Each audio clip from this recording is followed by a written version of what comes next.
Hi everyone.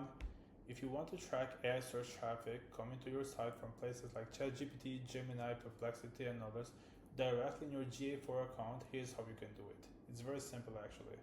All you need to do is go to your GA4 account and go to admin. Once you're on the admin, you scroll down and click on channel groups.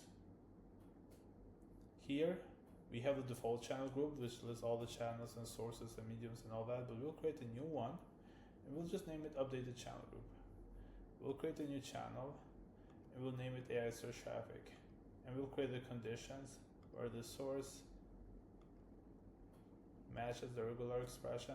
I'll paste this in the LinkedIn post so you can just copy and paste it. So you save the channel, you save the group, and voila, it's done. Now you have all this data. So if you want to see it, you go to reports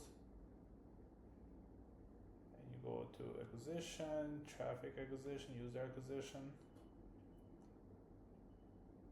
and you go here and you select the updated channel group.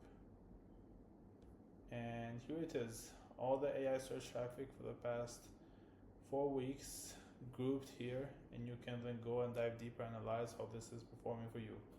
Hope this helped, and I'll see you in the next one.